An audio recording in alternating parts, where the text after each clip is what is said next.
Hello everyone, how are you today? Nice to see you again. And today we are going to begin on our new series on international finance, especially the exchange rates, um, the theories and practices of exchange rates and their movement. So let me share my screen.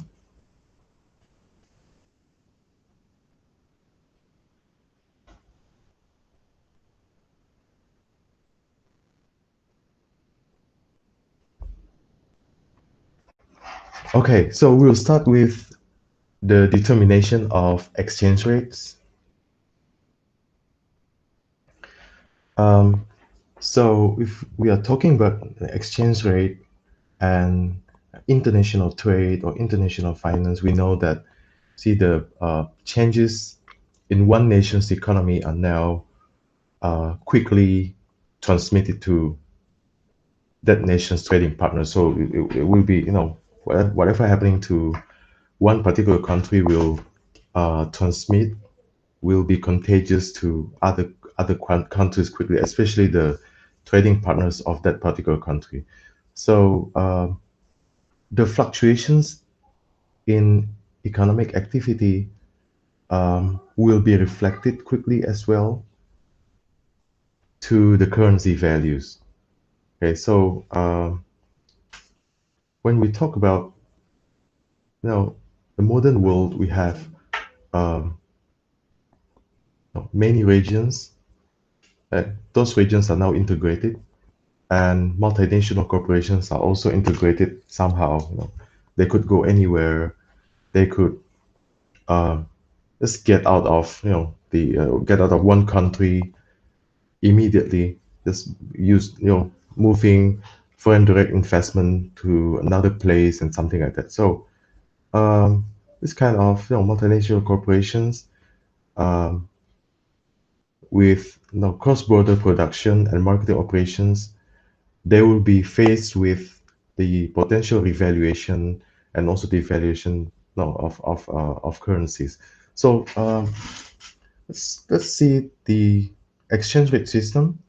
Actually, this will be discussed more in, I think, the next video um, about the international monetary system. But we know that most of the countries on Earth right now are using the floating exchange rate regime or free floating or market mechanism or market-oriented exchange rate system. However, of course, there are many exceptions. There are many countries that are still using the fixed rate system or the pegged exchange rate regime. So let's see the some definitions first. So we have the definition, the terminology of devaluation and then revaluation, and then we have, of course, the depreciation and appreciation.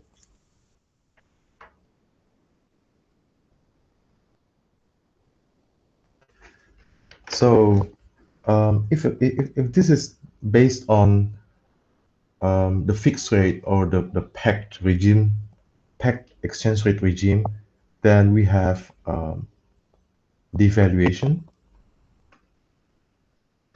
So as the name suggests, devaluation is the decreasing value of a currency, a decreasing value of a currency.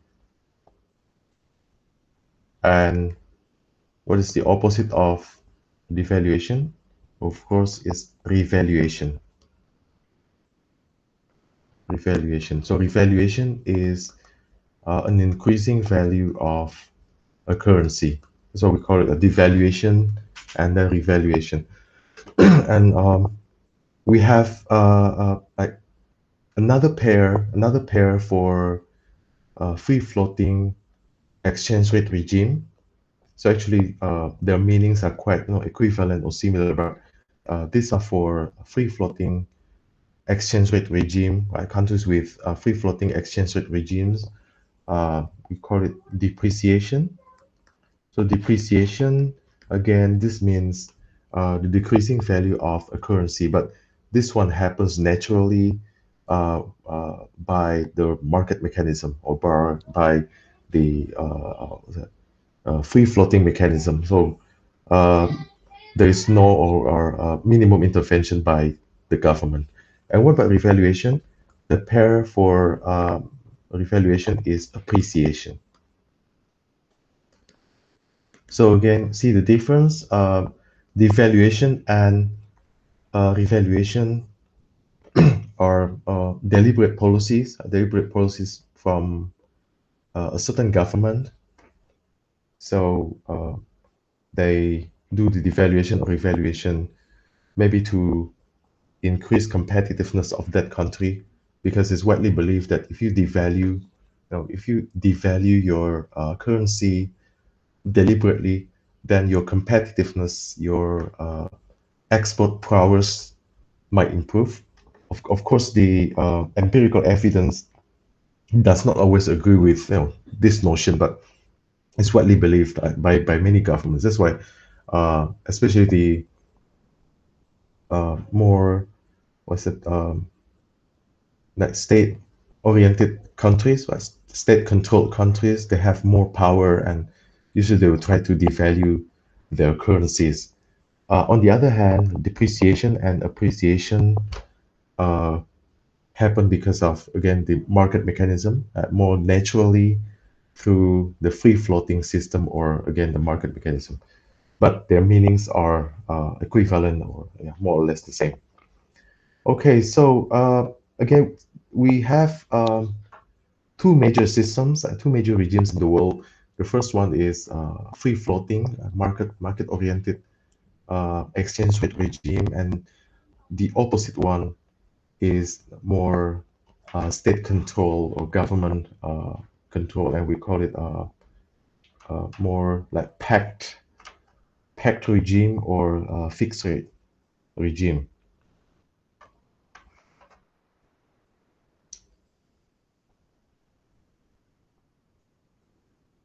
Okay, so what is an exchange rate actually?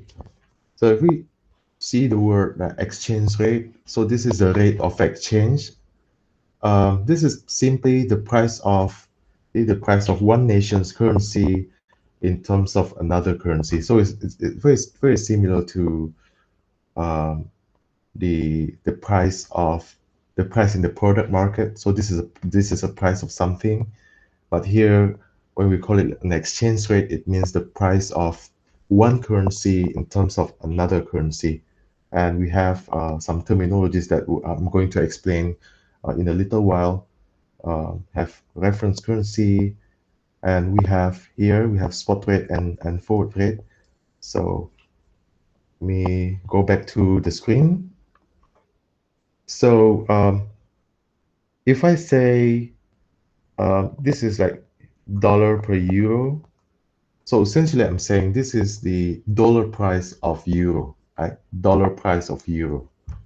Uh, I could say I could quote another currency, currency pair, Korean won per dollar. So this is essentially the won value of dollar, right? So this is the dollar value of euro, or I could say this is the yen value of dollar, right? So the currency that you mentioned in front is called the reference currency. So we call it a reference currency, okay? And the one at the back you can call anchor currency, okay? These are just terminologies or definitions. So again, the one you mentioned in front is the reference currency. So again, I could give another example. You're saying, um, so dollar per pound, this is essentially the dollar value of pound, right? Dollar value of pound. Okay, so let's use number now. What if I say 105, right? $1.05 per euro? So $1, 5 cents per euro. So it means, again, this is a dollar value of euro. So to buy €1, to get €1, I have to sacrifice or I have to give up $1.05. That's why we call it like $1.05 per euro, right? Or another example, let's say this is 1250. So 1250 wons per dollar. Again, this is the won value of dollar. So to get $1, you have to give up 1250 wons. It's quite easy to imagine, right? Easy to imagine. So this is a quotation. Of course, in our subsequent videos, we'll deal a lot with the bid and ask, and then the some other terminologies called the direct quotation and the indirect quotation and so forth. But for now, see here, again, it means to get $1, you need to give up or you need to sacrifice 1250 wons. What if I want to change the a quart? I want to change the quart to dollar per won. This is very simple. You just need to take 1 divided by that number. 1 divided by that number. So again, of this example here, 1250 wons per dollar. So what about dollar per wons? So I can do here 1 divided by 1250. So let me calculate it.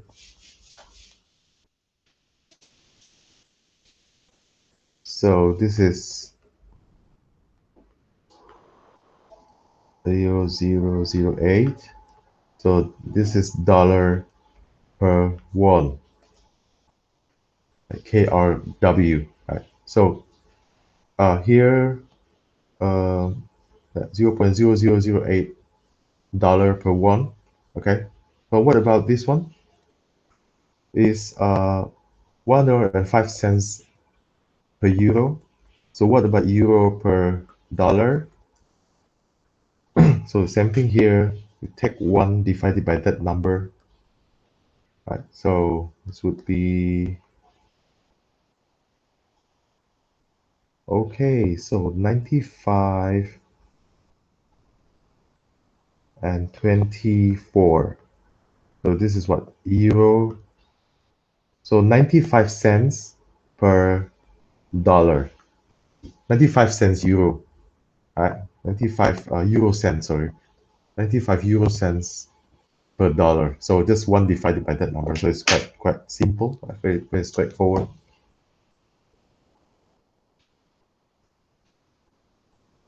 Okay, so what is the difference between spot rate and forward rate? I think this is very famous. Spot, if you hear the word on the spot, it means right now. Of course, right now. So spot rate means you make the deal right now. So spot, you make the deal right now. And the delivery is also right now. Right now could mean about maybe T plus 2 or 3 maximum. So T plus 2 days is still considered spot rate. It's still considered a spot, spot rate or spot transaction. So the deal is made right now, and the delivery is also conducted right now, or maximum maybe T plus 2 or T plus 3.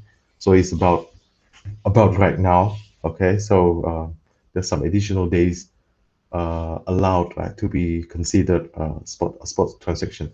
On the other hand, for the forward rate here, forward rate, see the name forward. So the deal is made right now. Okay, for the forward rate, the deal is made right now, but the delivery will take place sometime in the future, maybe next week, maybe next month, maybe the next 2 months, or yeah, anything in the future. So the deal is made right now. So we agree upon something right now, agree upon a transaction right now, but the delivery will take place maybe next week, next month, or something like that. So sometime in the future. That's the difference between spot rate and forward rate, and we'll see We'll see them a lot in our subsequent videos. And we have to realize that foreign exchange market, unlike the product and service markets, they're not essentially they are not. This is not a physical place. So this is like electronically linked network of banks, traders, brokers, dealers, and all sorts of financial, not financiers or financial players. So uh, so the function of the information and communication technology has become more and more, I think, vital to uh, decrease the potential arbitrage that could be enjoyed by those financial players, and we're going to see this more and more again in our subsequent videos. So like a product market, the exchange rate market also has an equilibrium position, or we call it like the uh, balance or equilibrium, or in the a fundamental position here. And we use an example, dollar price of euro. So remember my explanation just now, dollar price of euro. So essentially we are using this quote, right? This is dollar price of euro, or dollar value of euro. So euro is the anchor currency, whereas dollar is the reference currency. So based on the demand and supply mechanism here, we have the demand for, look at the anchor currency, right? This is euro. So dollar per euro. So this is demand for euro, and this is the supply of euro. So the equilibrium position is here with this quantity and with this price. So certain dollars per euro, maybe 105, 110 or something like that. So what are the factors that affect the equilibrium exchange rate? And we see actually there are a lot of factors, but here are the salient factors, the dominant or major factors that you can see from time to time. So the first one is interest rates, especially the real interest rate. So real interest rate is a nominal interest rate that has been adjusted with inflation rate. So we'll see this in our discussion on the parity conditions. But for now, let's imagine we have nominal interest rate. We have nominal rate, right? Nominal interest rate.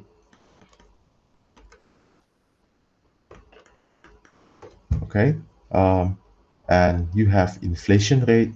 So if you adjust the nominal interest rate with inflation rate, then you get the real interest rate.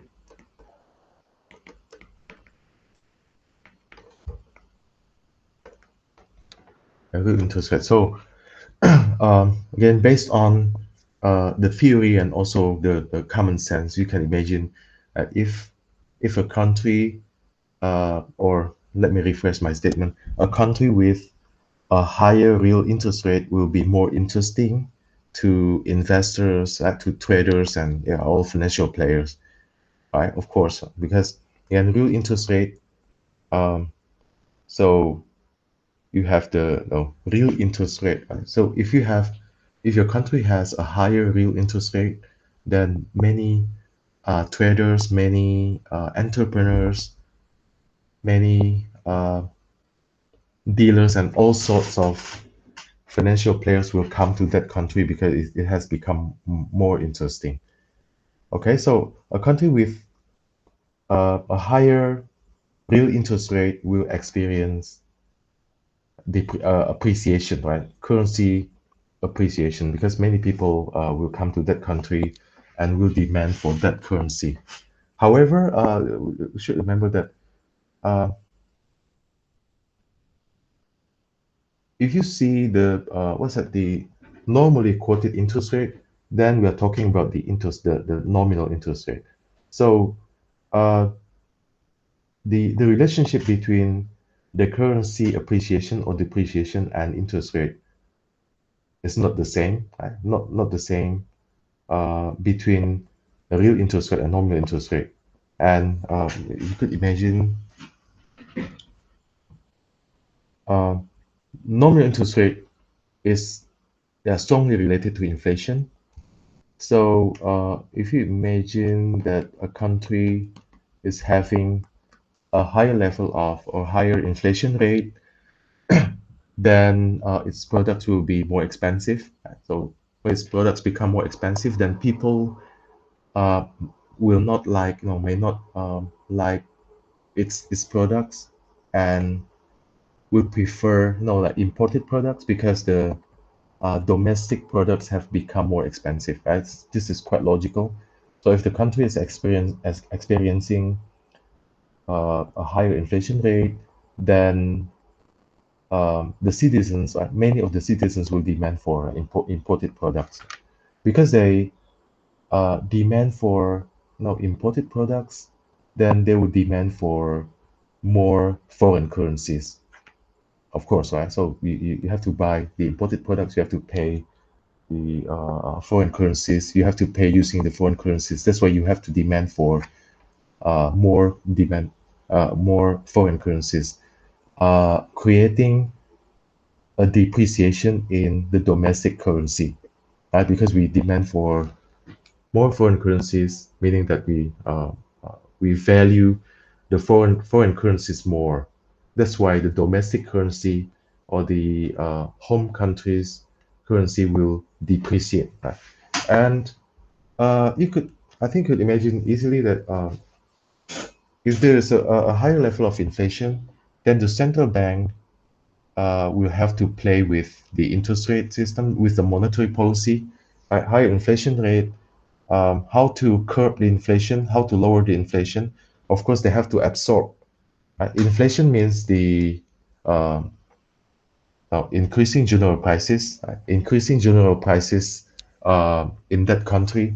So to curb inflation, to lower the inflation rate, then the country has to absorb the money, right? To reduce the money supply. So they will have to increase the interest rate. Increasing interest rate means there will be more appetite to the citizens, right, to put the money into the banking system, and also it makes it more difficult for entrepreneurs to to expand their businesses because the interest rate is high. I could imagine it's more difficult to borrow money to expand businesses and something like that. So by increasing the interest rate, the central bank tries to absorb the excessive supply of money, and so inflation would be could be tamed, right? In the logical sense. So if the inflation rate is quite low, or maybe it's close to like deflation situation, then the central bank has um, has more freedom, has more flexibility to decrease the interest rate. Right? So by decreasing the interest rate, for example, during financial crisis such as today, because of the pandemic, that by decreasing the interest rate even close to zero or maybe below to zero, or maybe below zero, um, the central bank essentially tries to help the government in growing the economy by pumping money into the economy because it will be less compelling, right, less interesting to entrepreneurs, to citizens, to anyone to put their money into the banking system because they earn a very low interest income or even close to zero. So it's better for them to use the money out there to expand their business, try to expand, and also for entrepreneurs, we know that by lowering the interest rate, they have the opportunity to borrow money at a lower cost, right? Lower borrowing costs because the interest rate is relatively lower. Okay, so Coming back to our discussion here, we could guess that if the nominal interest rate is higher, usually that country's currency will experience a depreciation or lowering value because higher interest rate is uh, what's that? Usually a manifestation or a response to a higher inflation rate.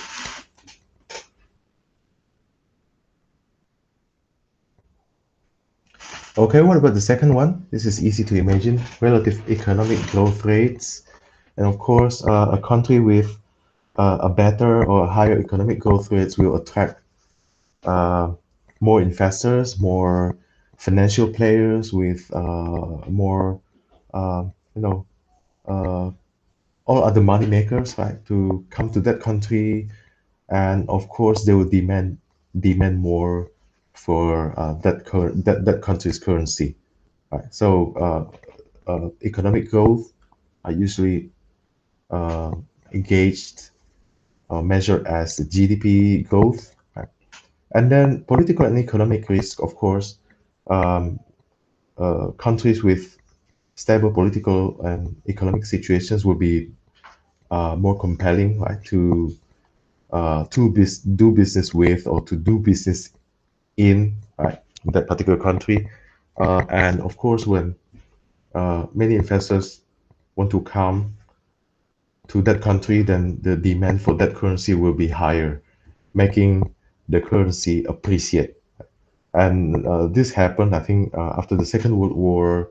All the uh, you know uh, investors and entrepreneurs went to the United States because that was the, I think, the winner of the war. They were the, I think, the only country at that time uh, perspective, right, compared to other regions or other countries destroyed by the war. Okay, so here I could imagine, this is our no initial equilibrium spot, equilibrium position. Now, if the demand for that currency, and again, our example here is dollar price of euro, dollar price of euro. So think about euro. Euro is the anchor currency. So we see increasing demand here, shifting to the right, shifting to the right. So increasing demand for euro, right? And on the other hand, there is, you see, the supply curve, the supply line shift to the left, right? Shift to the left. So there is decreasing supply of euro. So in combination, you can imagine decreasing demand for euro with a decreasing supply of euro, making the new equilibrium here, right, higher. So the value of euro has been higher.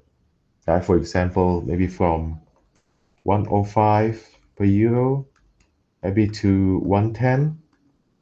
This is just an example. So you see the number is increasing, right? Meaning that the anchor currency is experiencing appreciation, right? An appreciation. So 105 means to get 1 euro, right? To get 1 euro, you have to pay $1.05.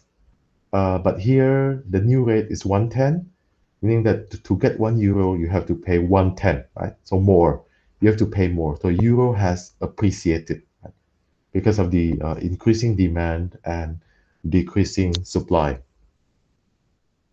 Okay, so now let's talk about appreciation and depreciation. I will see an example here using, uh, what is it? So this is a dollar per euro, right? 93 cents per euro, and it has shifted to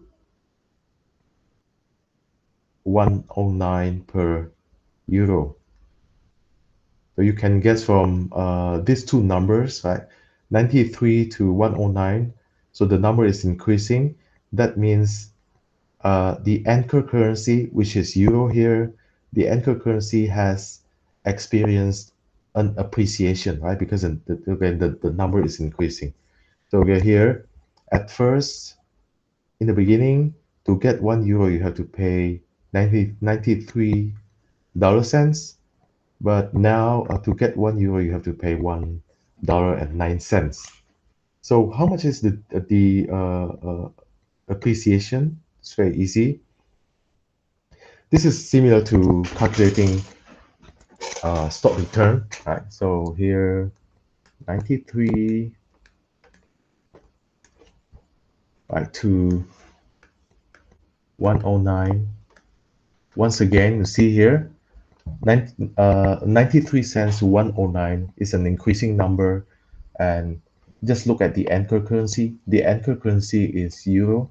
It means that euro has experienced an appreciation, right? Because the number is increasing, right? So the anchor currency, that is euro here, is experiencing an appreciation. So in the beginning, to get €1, you have to pay 93 cents. But now to get €1, you need to pay 109. Right? So what is the appreciation rate? This is very easy, very similar to calculating the stock return. So the appreciation, by the way, always use the anchor currency, okay? Always use the currency at the back, or the anchor currency. So how much appreciation enjoyed by euro? This is 109, the new one, right? The minus the old one, divided by the old one. Right, so let's calculate quickly.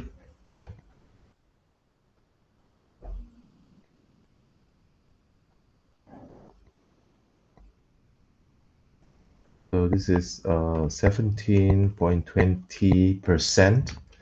Okay, this is the appreciation of euro at 17.20%. So if I reverse my question, so how much is the depreciation of dollar?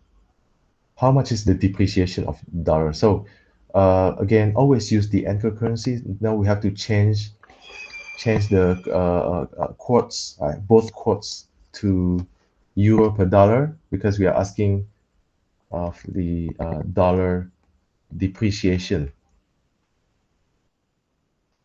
Okay, so let's change it back. 1 divided by 0.93 is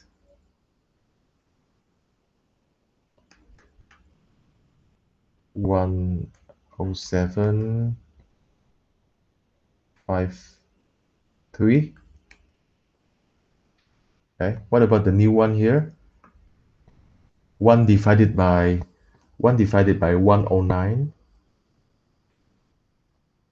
is 91.74 per dollar. So I changed the quotation, okay? So now I'm asking, see here, it is 107.53 has become 0.9174. So the number is decreasing, right? So decreasing number means that the anchor currency now is US dollar, okay? The anchor currency is now US dollar. So the dollar has experienced a depreciation, right? Depreciation, because the number is going down, right? The number is decreasing. So the anchor currency, which is dollar, has depreciated. So by how much? So let's calculate again. So what is the dollar depreciation? What's the new number? 91.74 minus the old one, divided by the old one.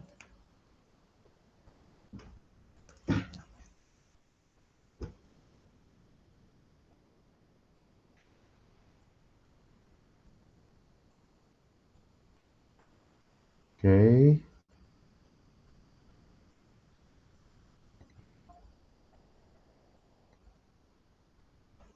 So this is 14.68%, right? So the numbers are different, right? So euro has appreciated by 17.2%, whereas dollar has depreciated by 14.68%. Okay, so always use the anchor currency. Always use the anchor currency. Maybe we can do one more example here.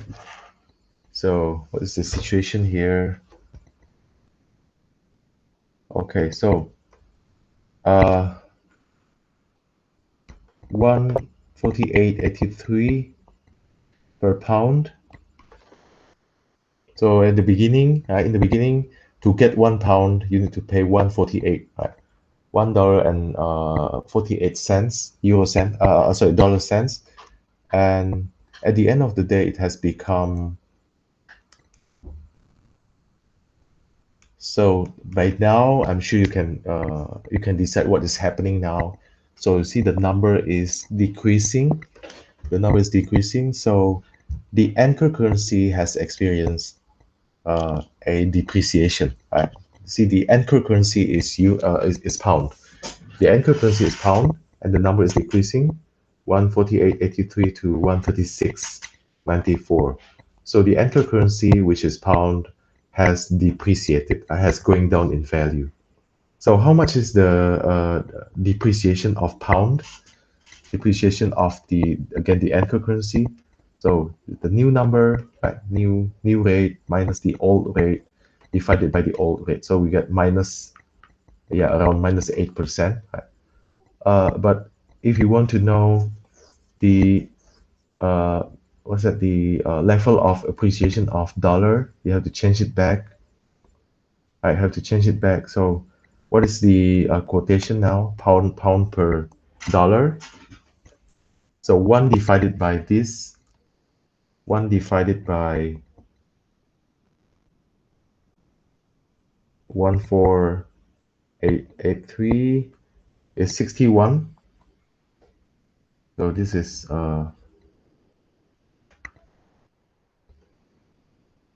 6191. And what about this one? 1 divided by 136.94 is 73. 73.02 per dollar. You see the number is increasing, right? From 6191 to 7302. So the number is increasing, meaning that the anchor currency, which is dollar, has appreciated. So how much is the appreciation? Is the new number, the new rate here, minus the old rate divided by the old rate. So it's positive 8.68%. And quite straightforward, very easy. Again, this is equivalent to stock return calculation, the new price minus the old price divided by the old price. So here's an interesting thing. Currency values actually depend on expectations because unlike the product market, you have the the performance of the product right now. If you're talking about the like a mobile phone or laptop, this is the current performance of HP or Asus or Dell or anything. And of course, you have future expectations as well. But with the currency values, we really rely on the expectations, right? So future expectations about the future or future movements. Okay, so this is the fact, right? Currencies are financial assets. This is an asset. So an exchange rate is actually the relative price between like two currencies, two financial assets, the exchange rate between one currency to another. So this is like the relative price of one currency in terms of another currency. So it's like dollar value of euro, won value of dollar, and so forth. So again, we just talked about it just now. Um, so this kind of asset, right, the financial assets, especially like um, the exchange or the currencies that don't really have, or at least we don't know the fundamental values. They're highly influenced by future events of expectations about what will happen in the future. So uh, so basically they're determined by people willingness to hold the existing quantity of that currency. Okay, see here, it depends on whether or not how strongly people want to hold that currency. That will determine the demand and supply of that currency, and eventually to will affect the exchange rate. So let's see. According to this view, I see the asset market model. Asset market model. So it's like the model for valuing an asset, right, of exchange rate determination here. So the exchange rate between the two currencies represents the price that just find an equilibrium that balances the supplies and supply and demand of that currency. Okay, so what are the major functions of a currency? So we have two major functions here: the store of value and the store of liquidity. Store of value. So if you hold a currency, actually it's like saying that you trust that currency. You trust that currency. You trust that the value of that currency is stable, is trustworthy, is dependable. So that's why it depends a lot on the monetary policy, and because one of one of the major functions of a central bank is to stabilize prices, to maintain the stable prices, and also to maintain the value of its currency or that country's currency. And what about store of liquidity? So liquidity means you believe that if um, you need to buy something or you need to finance your life right away or immediately, you can really rely on that currency. And of course, many like major and hard currencies in the world are quite dependable or quite reliable. You can mention the major names like US dollar, euro, Canadian dollar, Japanese yen, and all other currencies. But of course, some currencies are not that reliable. They are not that liquid in the especially in the international market. So they if it's not really liquid or it doesn't have a strong what's that liquidity value, then its use and uh, its benefit or its advantage only holds in a certain country. When you go out of that country, you find a difficulty, exchanging, right, or exchanging that currency with other currencies. Okay, and it's very interesting to know that uh, all of the factors here, like monetary policy and also all other other things that the central bank could do still depend on the soundness of the nation's economic policy. So uh, the monetary policy cannot stand on its own. We still need a very good fiscal policy or generally the nation's economic policies. So the sounder the policies, the more valuable the nation's currency will be, of course, right? Because the economic stability is higher, political risk is lower, and then the real interest rate might be higher. So, like attracting investors, entrepreneurs to come to that country and to demand for um, to demand more of that currency. So, central bank behavior, I think is a big topic of its own. I think is beyond the coverage of our discussion today. It's about the central banking, right? Central banking topic. A central bank is usually a nation's monetary authority. So there are many names of a central bank, Federal Reserve in the United States. We have the Monetary Authority of Singapore. Of course, in Singapore, it has many other names in other parts of the world, like European Central Bank, and in each European country, it has its local central bank. Uh, so there are a lot of names to that, but central bank is essentially a country's monetary authority. So you see here, what are the major functions or major objectives of a central bank? Is price stability, right? So uh, stable inflation rate. Of course, every country has a target inflation rate. For example, in the United States, I think they aim at 2%. So 2% would be good. A bit lower is okay, but certainly not skyrocketing beyond 2%. Low interest rates to make sure that the economy could grow. So these two have actually uh, contrary objectives. Right? Actually, they represent contrary objective because if you want a low interest rate and you want to boost up the economy, you want to pump money into the economy to grow the economy, then at some point you'll see a higher inflation rate. But on the other hand, if you want a low inflation rate, then usually the interest rate has to be a bit higher. So they represent like the contrary objectives, but this is again the major function of central bank, how to balance between stable inflation rate and also good economic growth. And of course, it has to maintain the currency value of that country.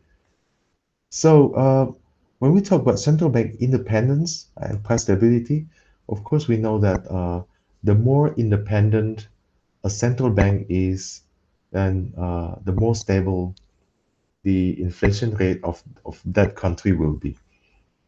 Because independent central bank means that the central bank has more get more freedom and more power to uh, not always follow what the government wants.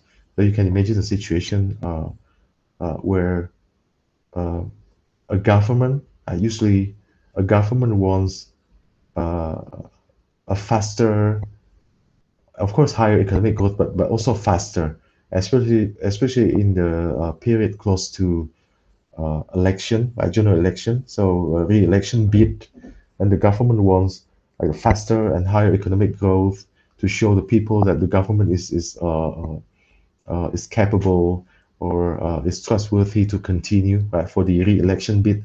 So usually the government wants to, uh, the government wants a situation where the interest rate is low, as low as possible, to increase the entrepreneurial, atmosphere, right, to borrow money easier, and yeah, something like that, right? So uh, the government wants a lower interest rate, lower and lower, as low as possible, and also pumping the money into the economy through maybe the fiscal policy, by cutting taxes, by giving incentives to poor people, middle income people, and something like that.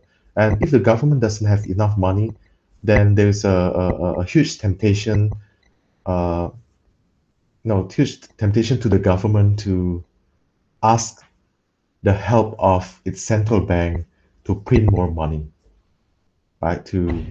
By printing more money, then the government could again to give incentive to people, to its citizens, especially maybe certain groups of people, poor people, medium or middle income people, and something like that.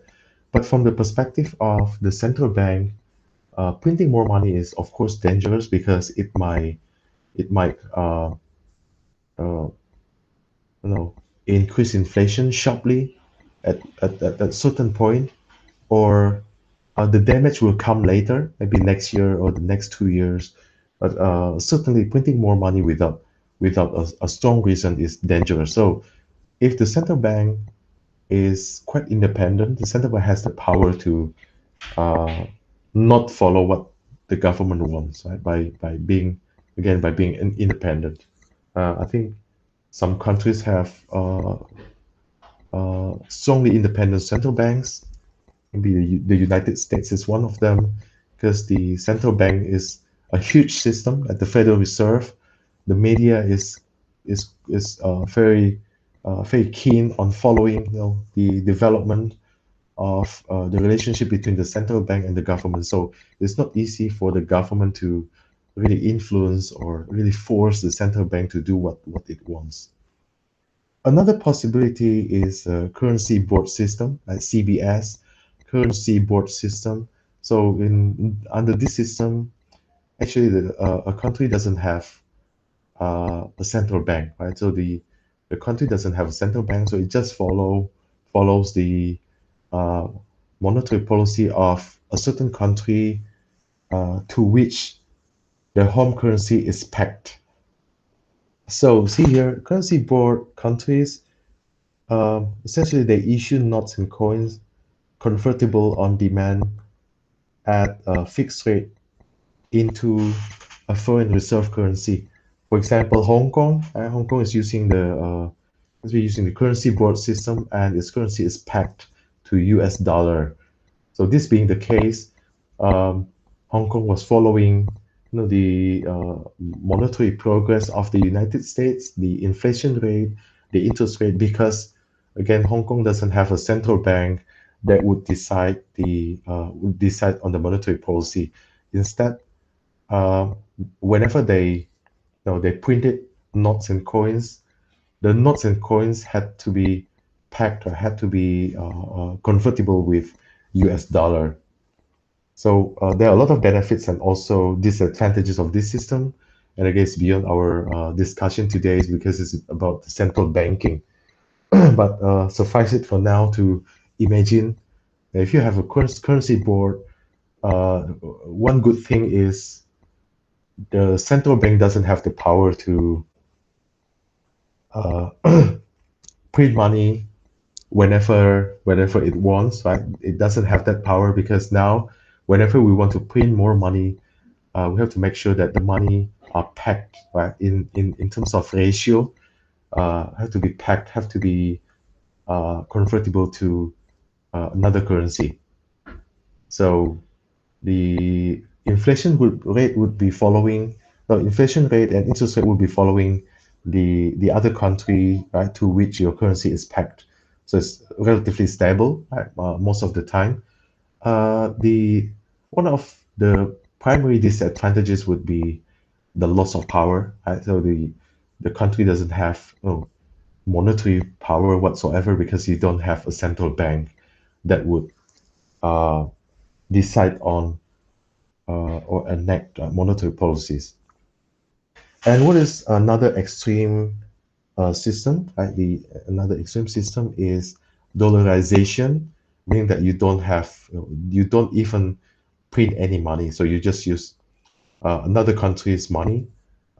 Some countries choose to do this because their home currencies are badly depreciating such that their values are almost nothing. So it's better to use maybe another country's currency. So this is more extreme than the currency board system because now you don't even print any money, but you just use another currency.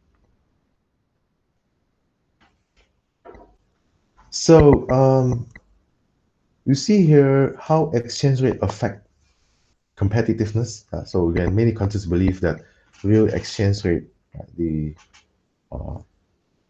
inflation adjusted, right? So inflation adjusted exchange rate is affecting no competitiveness. If your real exchange rate is increasing from time to time, like the United States, right? The US dollar, I think during 1980s, so dollar was very strong in 1980s, and the real exchange rate of dollar had increased during that period. So what is the the downside or the drawback of a stronger real exchange rate or inflation adjusted exchange rate, such as what Japan also experienced, I think, after 1990s, is the declining competitiveness. This is negative consequences for the US economy, right? So you see declining imports because of the decreasing competitiveness due to higher real exchange rate because your products now become more expensive. However, of course, we no every situation has its advantages and disadvantages. Here, strong dollar policy is here, strong dollar situation. So, what are the advantages? Here, the dollar prices of imported goods and services are lower. So if US dollar is strong, for example, if your country is the United States, if the dollar is strong, then you can buy like imported goods and services easily because they are cheap, right? They're cheap, so you're happy with your standard of living might be higher, right? And here, dollar prices of exported goods will be higher, especially those goods that are hard to substitute. So, for example, the technological apps or software, not not many countries could replicate or could substitute those products. So where the United States exports those kind of technological products, they could gain more because the dollar is strong, right? The dollar is strong, so you could the dollar prices are higher. Uh, and lower import prices will put downward pressure on domestic products. So you can imagine because the imported products are cheap, then the domestic products have to adjust as well to compete with those imported products. And this is a happy thing, right? So the cost of foreign investment will be lower to U.S. firms and citizens. So when we go somewhere to invest or to buy anything, it feels cheap because now the dollar is strong. But look at the disadvantages here. The exports will become less competitive because your products have become more expensive, relatively expensive because let's say you still sell at $1 million, but now $1 million have been more expensive because of the appreciating dollar. And US firms face more competition domestically also from the lower price imported products. So the domestic products have to fight. Not only are they faced with the situation of difficult exports because of the more expensive nature, but also they have to fight with the imported products that are cheaper. So US might lose jobs in the traded goods sector, and similarly here, operating costs, higher operating costs in the domestic um, in the homeland, right, in the United States, might reduce foreign direct investment because it's more expensive to other countries or other citizens who come here to do business because our currency has become very strong, and it might slow job creation, so it might increase the unemployment rate. And of course, the weak currency situation has opposite advantages and disadvantages. They could you just turn them around and you can find the advantages and disadvantages of a weak currency situation. And because of the free floating system, that is usually or that is naturally uh, you know affected or run by the market mechanism. Sometimes the central banks tries to intervene. Right, the central bank tries to intervene by uh, purchasing and selling the foreign exchanges. So they intervene, right? They try to intervene because maybe they think that the home currency has been appreciating too much or depreciating too much, such that they need to go to the market to intervene. And how to intervene again is by very simple, right? By purchasing and selling foreign exchanges related to that home currency. So let's see here the mechanics of intervention.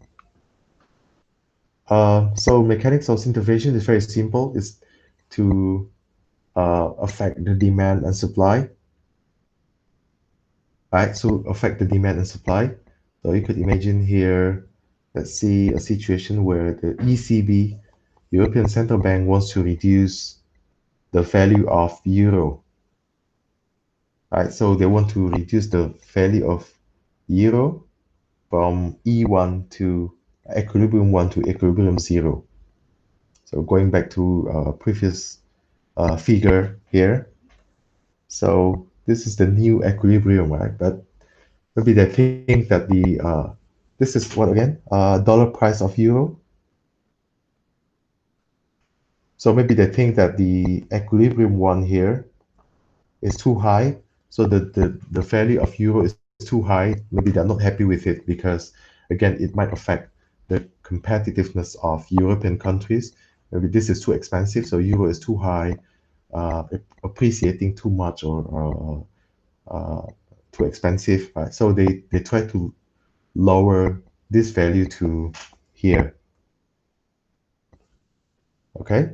However, uh, we by uh, the willingness to decrease the value of euro, right, from equilibrium 1 to equilibrium 0, they need to play with the demand and supply, right? The demand and supply. So let's say they could make a joint effort, right? They could cooperate with the Federal Reserve, right? Federal Reserve in the United States to do that.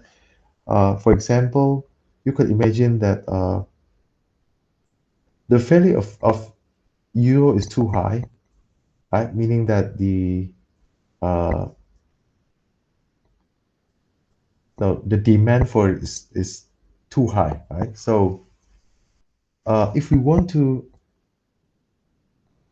if we decrease again the value of euro, right? The dollar price of euro from uh, equilibrium 1 to equilibrium 0 here, then you see the demand and supply will not match, right? Will not meet. So there will be here, there will be a gap here because at equilibrium 0, the demand level is here, whereas the supply level is here. So there's a gap here, the gap that they have to pay, right, to intervene. But how to intervene again? Because dollar is too high, sorry, euro is too high, then they have to supply the euro, right? They have to increase the supply of euro. How to uh, again? They could cooperate with the Federal Reserve in the United States. So in the U.S., right, how to decrease the value of euro?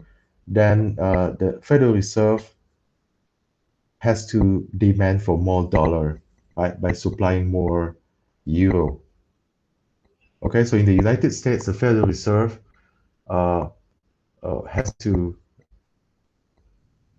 sell more euros. They will, I think the United States will use its euro reserve, right? The euro reserve. They will pump up the euro reserve into the economy by uh, absorbing US dollar.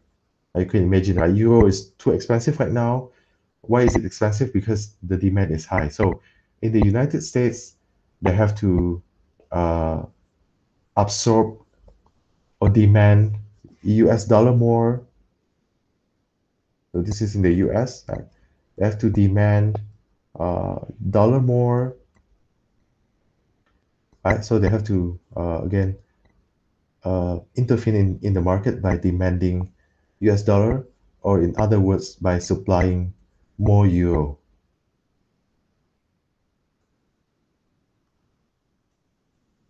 So using its euro reserve, right?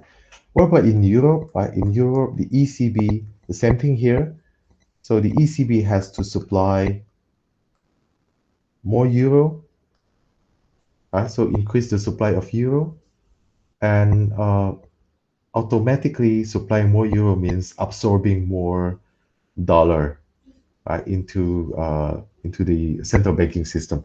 But anyway, here you see, this is I think the amount of no, this is the cost of the intervention, because if you again you want to, if the demand and supply is here and you try to recreate the demand and supply to lower the equilibrium price from E1 to E0, then there will be a gap between the demand and supply right now that they have to fill by the intervention. So this would be around the amount of, or the cost of intervention that they have to do. And if this is joint effort, maybe they can share the cost. But if this is the willingness of one particular country, then that country has to bear the intervention cost, of course. So it's quite simple here. They go out to buy and sell the exchanges. And we have two terminologies here: the unsterilized intervention that we just saw. So we call it unsterilized intervention. So imagine again that the United States want to decrease the value of euro, right? They want to lower the price of dollar price of euro, right? So this is the from equilibrium 1 to equilibrium 0. They try to lower the dollar price of euro, right? To make euro depreciate. Then again, what can they do? They have to supply more euro, so they have to demand for more dollar, right? So they have to absorb dollar into the banking system by supplying more euro. So this is called unsterilized. So what is happening now is the amount of euro is a lot, right? So the supply of euro has increased and the supply of dollar has decreased, because the central bank has absorbed it back, right, into the banking system. So what can they do to sterilize this intervention? So sterilize means to neutralize they just want to uh, adjust or intervene actually the exchange rate, but they don't really want to increase or decrease the amount of the money. So now the central bank has a lot of US dollar in its system. Right? So how to sterilize this effect? So essentially they have to play with the government securities. So imagine again the situation: they absorb a lot of US dollar back into the banking system, and they're supplying a lot of euro to the economy to lower the the dollar price of euro, right, to make euro depreciate. But now they have uh, absorbed a lot of US dollar. How to sterilize this situation? They have to play with. They have to buy or sell the government securities. And remember, now the government is no the central bank is holding a lot of US dollar. So how to get it out again? How to get it out again is through the government securities. So do you buy or do you sell? Of course you buy, right? You buy government securities. So you buy government securities, so you get the US dollar out. Right? This is called sterilization. So you sterilize your intervention, right? The exchange rate intervention by purchasing or selling the government securities. This is called sterilization or sterilized intervention. So once again, see the situation. Uh, the government or the U.S. government wants to make euro depreciate a bit, right? To make euro depreciate, it has to supply more of its euro reserve, right, to the market and absorb the US dollar. So by absorbing the US dollar back into the economy, into the banking system, now the central bank is having a lot of US dollar, and how to get the US dollar back into the economy, how to release the US dollar back into the economy is by purchasing the government securities, by purchasing the government securities. This is called serialization. And toward the end part of our discussion today, so we have equilibrium theory, and this equilibrium. So we start from this equilibrium, theory, this equilibrium theory of exchange rate. So this equilibrium belief that there's a gap.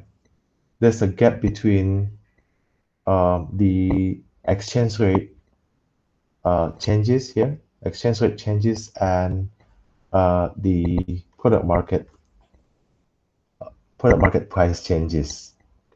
And according to this equilibrium theory of exchange rates, the good prices will adjust slowly, not simultaneously with the exchange rate changes.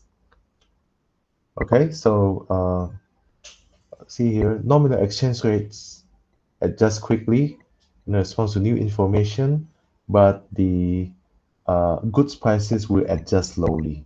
So again, this equilibrium theory believes that if there's new information or new expectation, then the exchange rate will change first, but the product prices or good prices will change later or will adjust slowly. So here the sequence, there are at least three sequence here. The central bank expands the domestic money supply. So here, see, this is the inflation. The domestic money supply is getting higher, making no increasing the general price level, right? Increasing the general prices, or in other words, inflation rate goes up. Inflation, inflation rate goes up. So this monetary expansion will depress domestic interest rate. If you think about it, maybe people don't really realize it on the spot, right, at one point in time. But you can imagine if maybe the central bank is printing more money, or lowering the interest rate, so that there's a lot of like additional money being pumped into the economy, so creating a higher inflation rate. So when the inflation rate is higher, um, actually you can say that the households and firms essentially hold more domestic currency than what they want. Right? So inflation rate is higher, right? Making the value of the currency uh, less valuable, right? Making the domestic currency less valuable.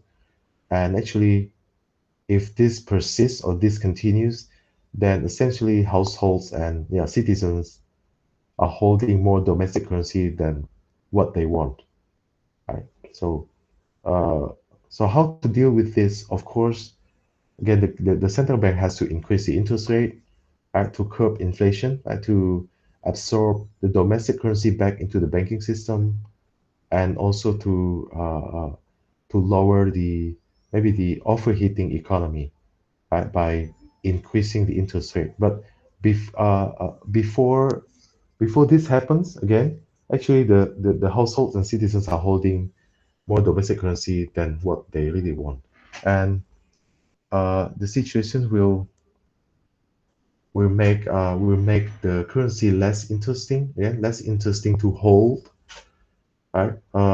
Many people will decide not to hold that currency, but instead to convert that currency to another. So capital capital outflows will begin, right?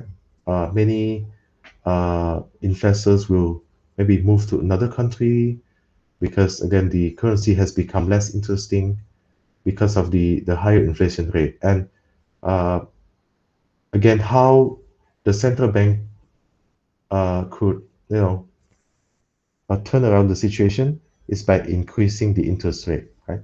So you have to increase the interest rate to, again, increase the attractiveness, to, also give more uh, compensation to investors and the money holders, right, to come back to that country and to demand for the currency again.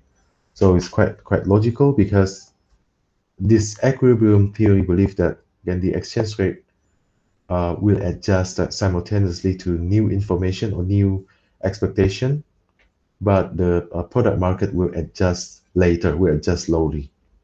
But again, empirical research doesn't really, or not all empirical research supports uh, the disequilibrium theory. Again, if we summarize here, so equilibrium price level will take time to adjust, and also interest rate will take time to adjust, right? But nominal interest rate, uh, nominal exchange rate will adjust faster here, see, and make a new equilibrium.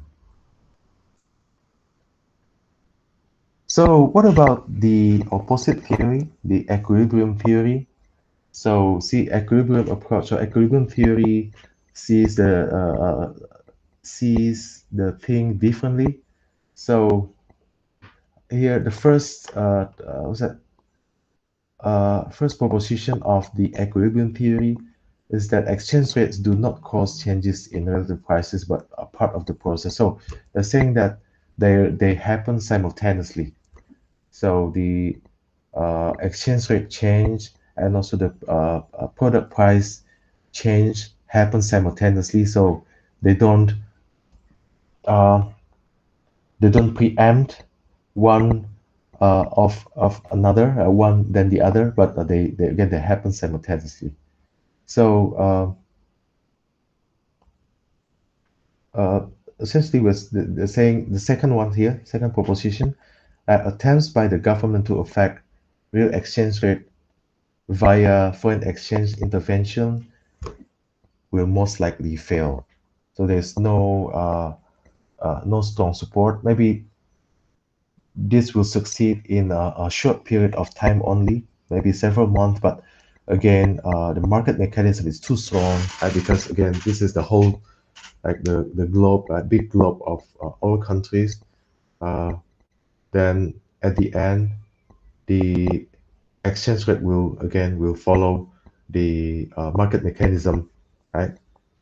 Sometime after the intervention. So the intervention might work for a while, for several months, but again, uh, it will go back to follow the market mechanism, making the intervention very costly and expensive. Right? And here, the third point here, there's no simple relation between changes in exchange rate and changes in competitiveness and employment and or trade balance. Right? So it's no the relationship between exchange rate and again the competitiveness, employment, trade balance, and all other macroeconomic indicators is complicated and complex. So it's hard to really reconcile the research findings about the relationships again among exchange rate and all other macroeconomic factors. Okay, so we have seen and discussed the determination of exchange rate just now.